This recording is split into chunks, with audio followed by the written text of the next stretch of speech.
आज गुढीपाडव्याचा दिवस आहे। आपण सगळेजण नवीन वर्षाची सुरुवात करतो। विकासाच्या माध्यमातून सगळ्यांनी काम केलं पाहिजे व खासदार नवनीत राणा यांनी 5 वर्षे सातत्याने जनसंपर्क आणि विकास कामे केलेली आहेत। त्याच पुढे नेण्यासाठी आज विकासाची गुढी उभारणार असून नवनीत राणा यांचा विजय निश्चित आहे। मी जीवनात कधीच कुठल्या पक्षात जाणार नाही। माझा स्वतःचा युवा स्वाभिमान पक्ष आहे।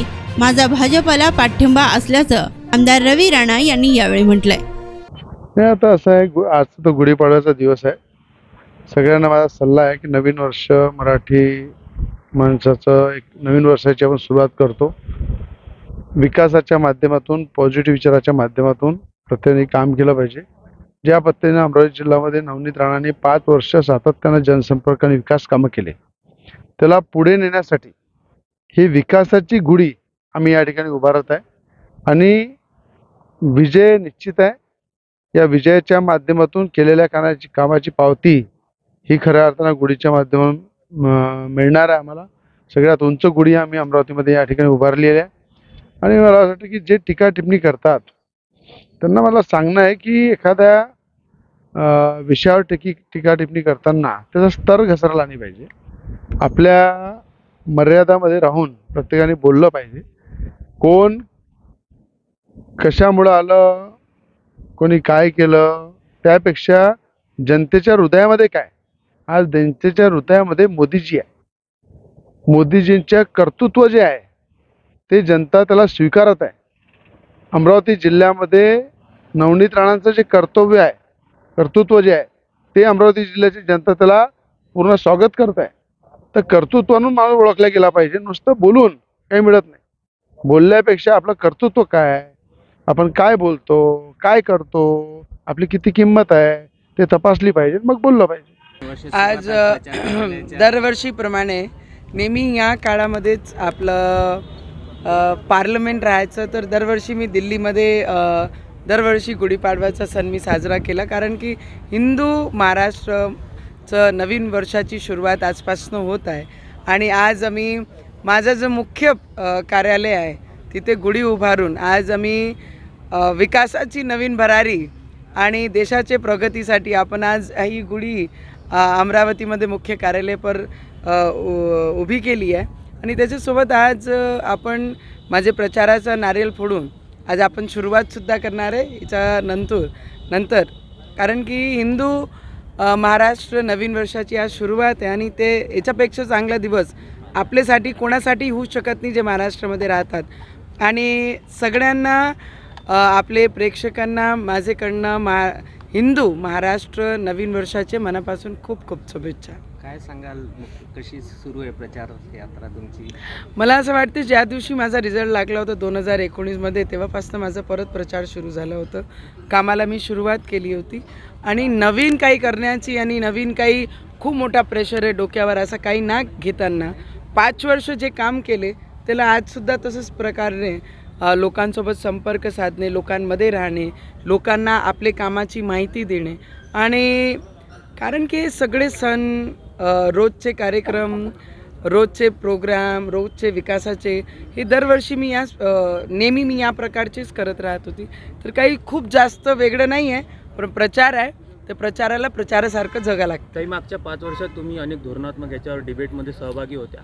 आता कोणते मुद्दे घेऊन लोकांसमोर जाणार आहात आणि काय नियोजन आहे? मला वाटते मेलघाट ते अमरावती प्लेन पट्टा युवकांसाठी आणि शेतकऱ्यांचा सगळ्यात मोठा मुद्दा माझ्यासाठी आहे की येणाऱ्या भविष्यामध्ये केंद्राकडनं जे शेतकऱ्यांना जेवढाही लाभ आणता येईल, शेतकऱ्यांचे हात मजबूत करण्यासाठी आपल्याला जे करावं लागेल त्याच्या प्रत्येक गोष्टीसाठी आम्ही येणारे भविष्य 5 वर्ष शेतकऱ्यांसाठी, युवकांचे बेरोजगार मुलं आहे खूप जास्त हे नाही, पण टेक्स्टाईल पार्कच्या माध्यमातून 2 ते 3 लाख मुलांना या 5 वर्षाचे कार्यकाळामध्ये त्यांना हाताला रोजगार भेटलं पाहिजे। कारण प्रोजेक्ट येतात त्याला 20-20 वर्ष लागतात पूर्ण व्हायला। तर माझा उद्देश हेच राहील, ते पूर्ण झाला पाहिजे आणि सुरू होऊन त्याच्यामध्ये रोजगारची सुरुवाती झाली पाहिजे। ते माझा उद्देश मोठ्या प्रमाणात राहील। टुरिझमचे रूपाने माझे अमरावती जिल्ह्याला एक टुरिझमचे पॉईंटनी दृष्टीने मी कशा येणाऱ्या भविष्यामध्ये वाढू शकते त्याच्यासाठी माझा प्रयत्न राहील। कारण की स्काय वॉक असल्यानंतर आता येणाऱ्या भविष्यामध्ये केबल कारचा प्रयत्न मी करणार आहे आणि झूसारखा जंगल सफारी जे ट्रायबल एरियामध्ये आहे ते आपण करणार आहे. कपड्याची खूप मोठी मार्केट आमच्या अमरावतीमध्ये आहे. तर असा येणाऱ्या भविष्यामध्ये 2-3 दिवसाचा पॅकेज या पूर्ण देशातून झाला पाहिजे आणि आमचं अमरावती हा रेव्हेन्यूनी वाढलं पाहिजे आणि टुरिझमच्या पॉईंटवर अमरावती महत्त्वाचं हा टुरिझम स्थळ. कारण लासूरचं जे मंदिर आहे तेही आर्किओलॉजी डिपार्टमेंट काही वर्षापासून आहे. महिमापूरची विहीर आहे त्यालाही काही वर्ष झालेले आहे. त्या सगळी गोष्टी ते एक पॅकेज करून येणाऱ्या भविष्यामध्ये माझा टार्गेट आहे की ते मी आपण करणार आहे. आणि एक शेवटचा प्रश्न, आता रवी राणांनी एक बाईट दिलेला आहे की मी आयुष्यातही कोणत्याच पक्षात जाणार नाही.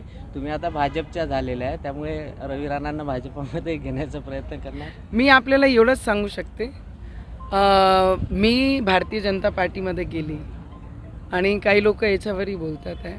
मला वाटते की कोणी कुठे जाणार आहे कोणी कुठे नाही जाणार आहे, आपले आपले मत आपले आपले सोबत असतात. मी इंडिव्हिज्युअल इंडिपेंडेंट स्वतःचे विचारावर चालणारी आहे आणि मला वाटते त्यांचा साथ माझ्यासोबत आहेच.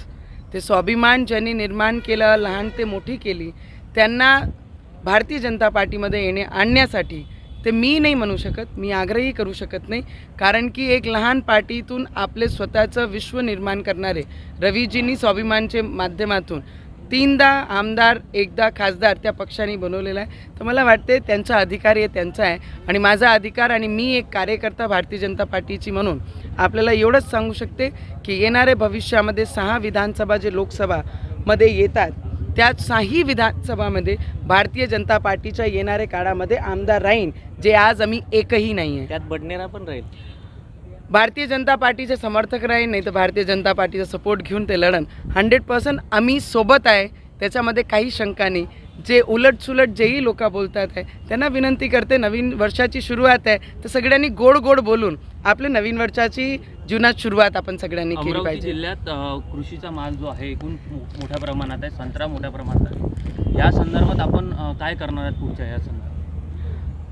मी आपल्याला एवढंच सांगू शकते, मी खूप सारे प्रयत्न केले. मोर्शीमध्ये संत्र्याचा एक मोठा प्रोजेक्ट बोंडे साहेबांनी आणला होता. काही कारणामुळे त्याला प्रतिसाद भेटला नाही तर तो बंद पडला.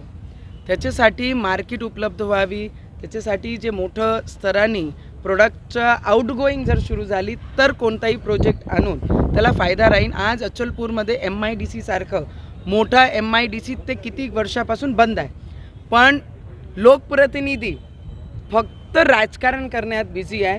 ती MIDCमध्ये कोणता मोठा रोजगार आणला आणि त्याच्यासाठी, कारण की अचलपूर हा पूर्ण बेल्ट चांदूर बाजार हा संत्र्याचं खूप मोठा उत्पादन करणारा क्षेत्र आहे, पण तिथे आजपर्यंत 20 वर्षामध्ये कोणताही प्रोजेक्ट तिथे आणू शकले नाही, त्याला पाठपुरावा करू शकले नाही. तर मला वाटते या सगळी गोष्टी सगळे नेत्यांनी राजकारण कमी आणि लोकांचा विकास जास्त केला पाहिजे. त्या अनुषंगाने त्यांनी राजकारणामध्ये काम केलं पाहिजे. फक्त स्वतःला विकासाचे समोर नेण्यासाठी राजकारण नाही आहे, लोकांचे हित करण्यासाठी ही राजकारण आहे. तुम्ही म्हणाले की भाजपचे एक कार्यकर्ता आणि प्रत्येक कार्यकर्त्याला वाटतं की आपला पक्ष वाढला पाहिजे, मजबूत झाला पाहिजे. बावनकुळे म्हणाले होते की नवनीत राणाच एक दिवस रवी राणांना आदेश देतील आणि आपल्या पक्षात घेतील. मी आपल्याला एवढंच म्हणू शकते, मी रवी राणाची बायको म्हणून आपल्याला सांगते की मी ज्या पक्षामध्ये भारतीय जनता पार्टीमध्ये आज कार्यकर्ता म्हणून आहे, माझे नेते अमित शहाजी, मोदीजी आणि देवेंद्रजी आहे. मी माझा निर्णय स्वतः आपले इच्छाप्रमाणे घेतलेला आहे आणि त्यांची मर्जी अनुसार ते आपलं निर्णय घेतील. तर मला असं वाटते की नवरा बायकोंमध्ये कोणी बाहेरचं ना बोललेलं बरं आहे.